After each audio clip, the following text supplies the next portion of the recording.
So hi, I'm taking a walk after lunch after I did yoga. Today is day 2, or will be day 2 of my seminar coming up. I had one day of my seminar already. This was yesterday. And one of my followers asked if it's always the same seminar. No, it's not. The first seminar was organized by the ashram that I'm living in.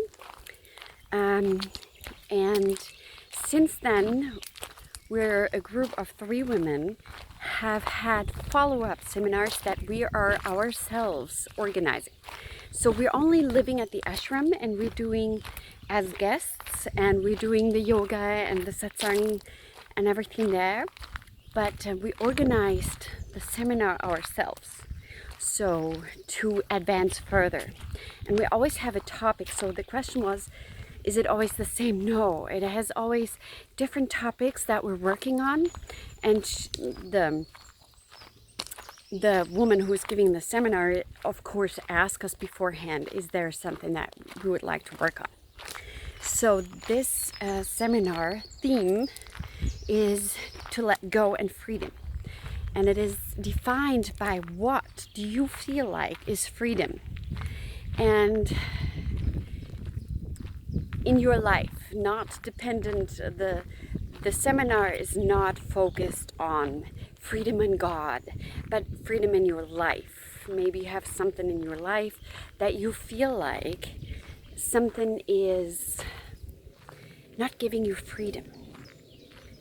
And it's interesting to analyze for yourself, where or when do you feel you have freedom or you feel free?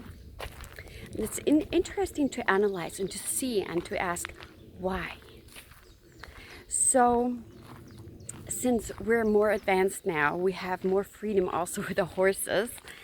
One of the exercises, for example, was we're supposed to go on the meadow and we could choose any horse we would like. Now the horse that I used to work with is sick, so he's in the stable and he's not available. So we're supposed to not take the leader of the herd. Nobody wanted to. He's really dominant and I wouldn't want to work with him either. But to choose any horse from the herd, and there's like 10 to 12 horses to so freely choose and pick. And she said that she trusts that we will pick the right horse, and we're just going to be drawn to the horse, and then we're going to just pick it, and this is the horse that we're going to choose. And I chose a horse that I had no idea about. His name is Pico.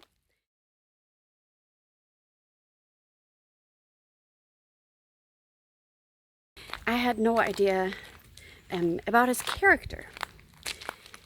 And he's an Arabian horse. Really beautiful, white with little black dots, really beautiful. But the beauty didn't attract me. For some reason, I was really attracted to that horse at that time, and I chose that one. So I had no idea what it was. And the theme and the topic of the seminar is freedom. But what it is that you recognize the motive. What is the other person or horse needing, and what are you needing? What are your needs, the basic needs? And then how can you come together to fulfill the other person's or horse's needs and your own? And that is harmonious. So how would that work together? So I grabbed that horse and started working with it. So meaning I took a rope and he had to follow me in a trot or walking. He had to stand when I commanded, even from a trot, or walk backwards. So we've been practicing that the last time, so we know what we're doing there, and we're just supposed to do that. And I started really low energy. I didn't know how sensible that horse is, so you better, you don't give full energy in. You have to like see how sensible that horse is. And I started off with very low energy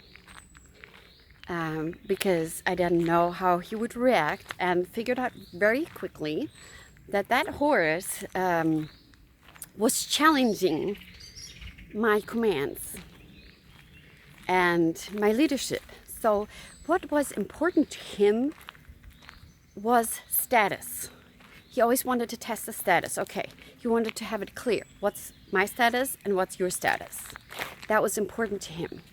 The other motivation why he wanted to work with me voluntarily, because we don't use any force or anything, is because he likes to move. He loves to move. And the third thing is acknowledgement, to be praised after he has done it. And so that was his personal needs that that horse had. Now, my personal need is a harmony. I love to live with everyone in harmony, harmonious.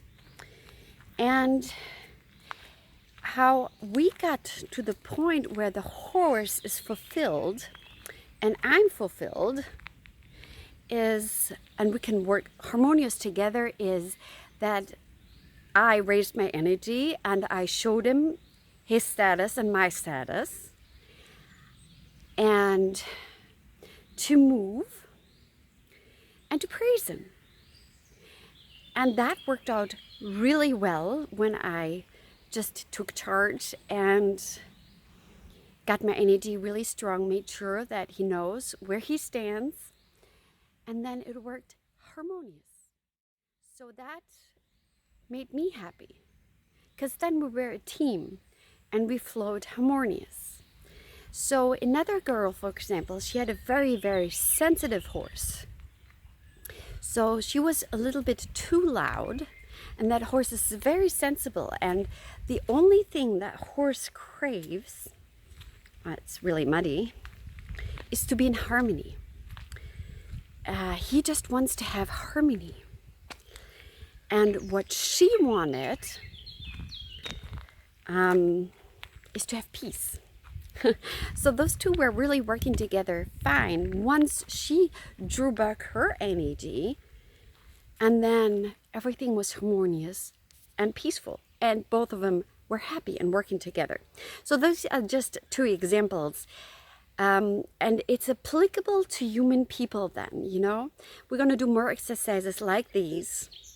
And so it's really interesting, and I love working with horses. They give you feedback really, really fast. When things are not working and it's not harmonious, it's usually something that you're doing wrong, communicating wrong. So that's really interesting, and that's what I've been learning.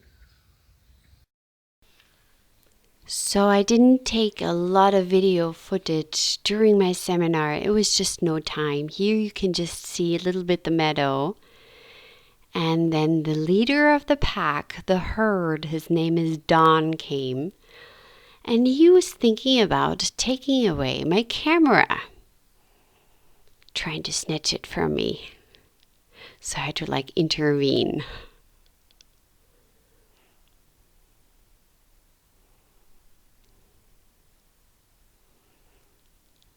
And here you just get a little impression just of that beautiful meadow where it goes on forever. So some of the horses you can't see because they're way in the back. And they can just run free. It's so beautiful.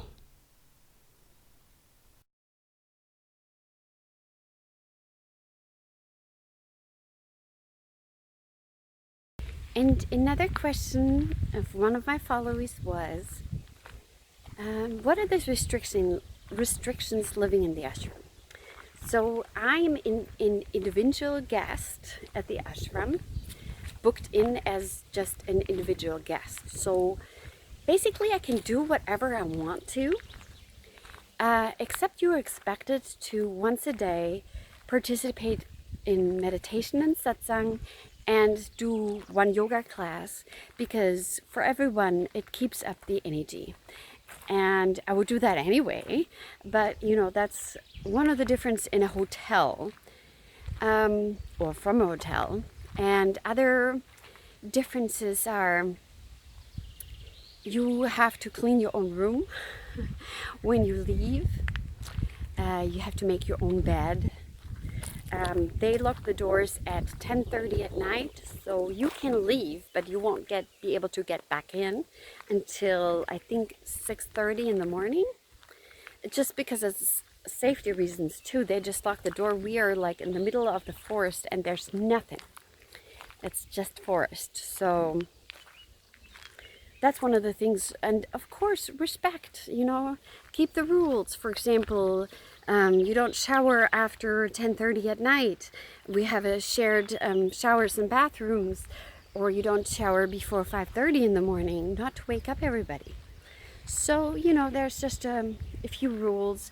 And of course, no drugs, no alcohol. There's a no cell phone rule.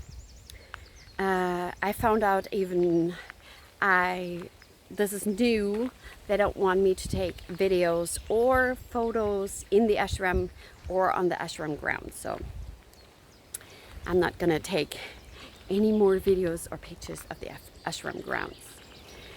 But you know, just to keep the rules. And sometimes they ask you, for example, if they're really short in the kitchen, if you could cut some vegetables or so. You know, it's not a big deal. So this ashram here is really easy going, you know. They're very flexible. You're really flexible. If you anyway enjoy meditation and yoga and spirituality, you won't have a problem living here. I don't feel like there are any restrictions really, because I feel free. I feel really well. The atmosphere is really, really good. So it's really nice to live in the ashram and to have this kind of peace. Yeah. So today is my last day in the ashram, and I just want to give you an update and one more video. Today I'm actually leaving, so that means that I just had satsang, which would mean meditation, kirtan, singing, and a little lecture, and then I'm still gonna have yoga and a lunch or brunch, and then I'm gonna leave the ashram.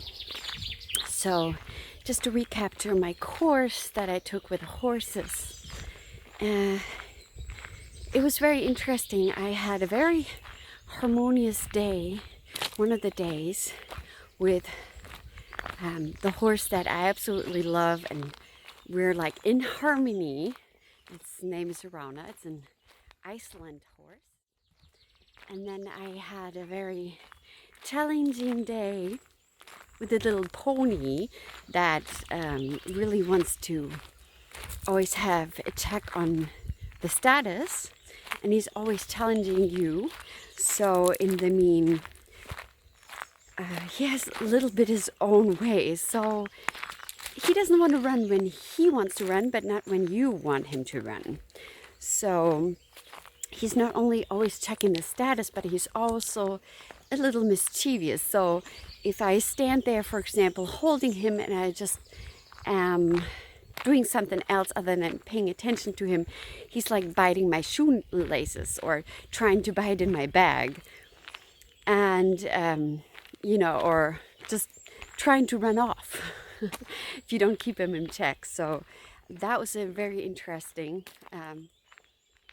encounter. And then we had a long walk yesterday with horses, and I had one that doesn't go out that much in nature, and so it's the Arabian horse, and he has so much speed. He just wants to run and go, and so I always had to keep him in check, that he doesn't go in front of me but beside me or behind me. So that was like a full-time job, because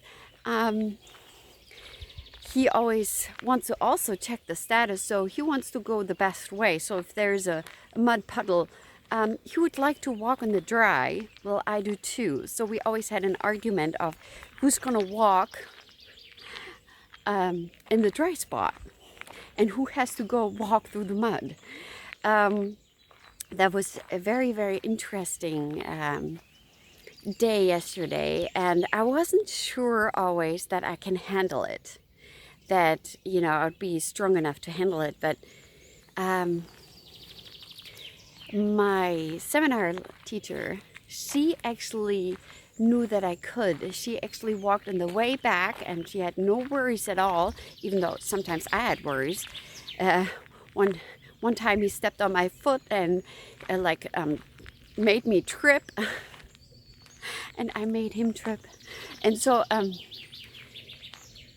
I wasn't sure that I could like handle him and keep his energy in check. And you know, we're supposed to harmonize. So we were harmonizing at the end, but it took quite a while. And it always, it made me practice that I could have calm energy. And then only if I needed it, I would become strong and more outgoing and, you know, pulling him back, making sure he's in check, and then I could relax again and enjoy the walk.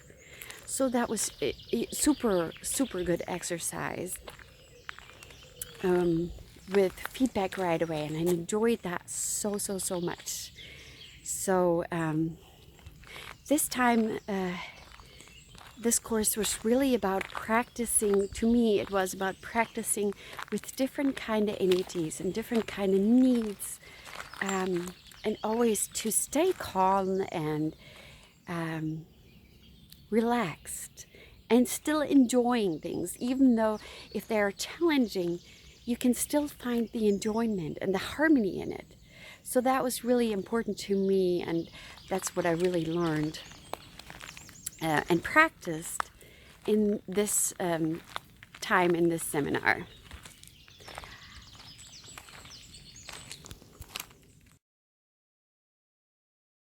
And somebody was asking me about the food in the ashram, and I only took one picture of the food before I was told that I'm not supposed to take pictures.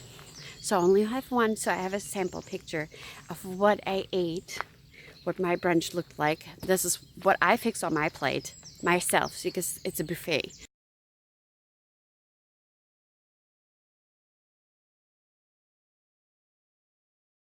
So it's vegan food. It used to be vegetarian, now it's vegan. And it's a lot of vegetables, always a carbohydrate. They are a little low on protein. I always feel that way. There's been like 2 days of tofu a dish, but otherwise only in the morning you can have soy yogurt, but there's no other real protein source. So I had my protein bars with me because I was aware of it, that protein is always a little an issue in this ashram. I don't know why. But otherwise, the food is really good and it's plenty. It's really plenty, and everybody, you know, can find something. Especially, people usually don't stay here for that long to get sick of it.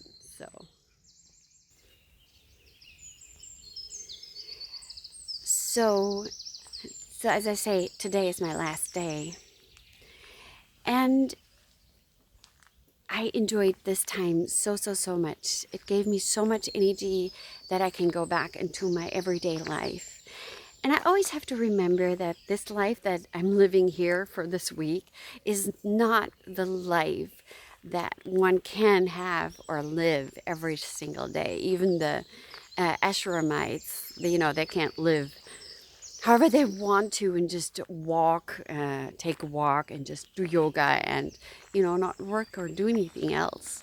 So this is a wonderful, wonderful time for me to get new energy, new impulses to grow and to have time by myself. And I absolutely love that. And we're planning on doing this next year again. So yeah, I'm going to continue my walk, just having a little walk before I do yoga. there's not much time after lunch anymore. I have to like clean up my room, and then it's time already to leave. And I'm so dressed, so warm right now, because mornings are always cold here. It gets a lot warmer during the day now. I've been walking around in a t-shirt. I'm so glad about that. But I hope you enjoyed this video series of just my experience.